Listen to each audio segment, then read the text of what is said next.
Praise Worship Center in Lake Charles, Louisiana, after reports of the crime. Got a telephone call from one of the members that was coming to the revival tonight, said there was a shooting. The Calcasieu Sheriff's Office says Pastor Ronald Harris was killed while he was preaching. They say this man, 53-year-old Woodrow Karey, has been charged with second-degree murder in the case after he called dispatchers and admitted to the killing. This morning, new information about the suspect who had direct ties to the church. We've been told that Mr. Karey is a member of the church. He was a deacon of the church. It appears as though this investigation is going to involve some issues that occurred with the church. Witnesses told police Karey walked into the church, shot the pastor once, then again at close range after Harris had fallen to the floor.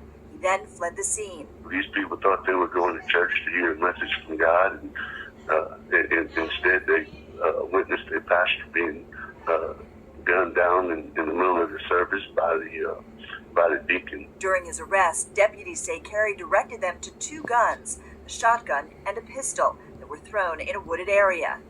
Deborah Fayerick, CNN, Atlanta. 53-year-old Louisiana man that shot a Louisiana pastor in the middle of service was a deacon at the church. Woodrow Karey is being held at the Calcasieu Sheriff's Office, charged with second-degree murder of Pastor Ronald Harris. KFDM's Leslie Rangel traveled to Louisiana. She has more from the scene. Leslie? Yes, we're here in Lake Charles, Louisiana, at the Tabernacle of Praise Worship Center. The doors are locked this morning.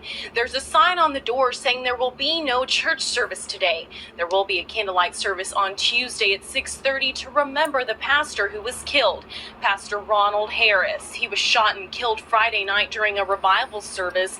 Police say 53-year-old Woodrow Karey walked into the church and shot Harris at close range. A motive for the murder is still under investigation. The community here in Lake Charles has gathered together to help the congregation during this difficult time. Bishop Banks from the International Interdenominational Fellowship Church joins us. Bishop, tell us a little bit about how tragic this is. It is very tragic.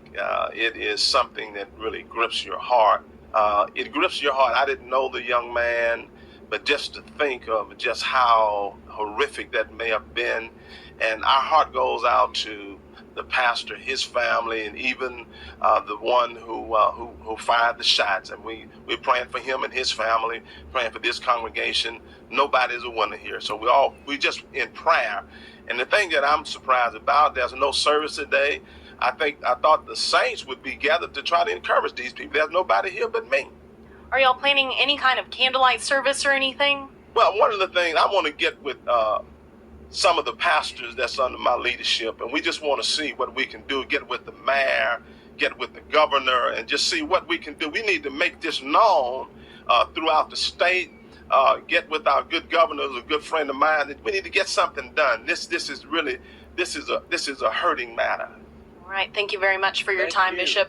And again, the motive is still under investigation. Stay with KFDM and KFDM.com for more updates. For now, we're in Lake Charles. Leslie Rangel, KFDM 6 News.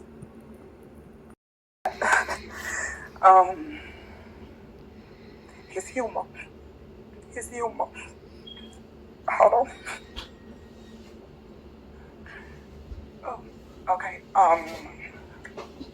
In any situation, he would make sure everybody laughed, no matter what the situation is. He always brought his humor in it. He was a strong person, and whatever came his way, he still stood on the word of God.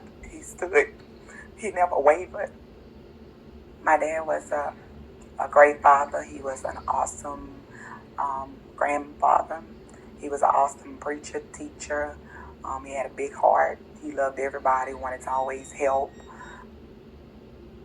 We had some people holding the pressure, on his back where they had shot him twice. And it was just kind of chaotic. It was like everybody was everywhere. 6 years ago tomorrow, a man walked into the Tabernacle of Praise Church in Lake Charles and killed the pastor. The killing shocked the community and was reported around the country. Ultimately, the shooter was found not guilty. Since the killing, the widow of the slain pastor has written a book. She tells her story to KPLC's Teresa Schmidt. April 2018, Woodrow Karey walks free, found not guilty of any crime, even though he walked into the Tabernacle of Praise Church and gunned down Pastor Ronald Harris in front of Harris' wife, other family members, in a church full of people. The killing was the beginning of a horrific time for Harris' wife, Frances. I was angry. I was frustrated. I know in my mind, I said a lot of things that I normally wouldn't say. I couldn't say them out loud, but I was hurt. I was crushed. The difficult trial forced her to face the fact that her late husband had had an affair with Karey's wife. I was buried in shame. I felt really bad. I felt like, I couldn't get out in the public without people talking. I felt like they may not have been, but I just felt like they was talking. And being my husband, I loved my husband, and I was faithful to my husband. So I felt like I was being dealt an injustice for being his wife.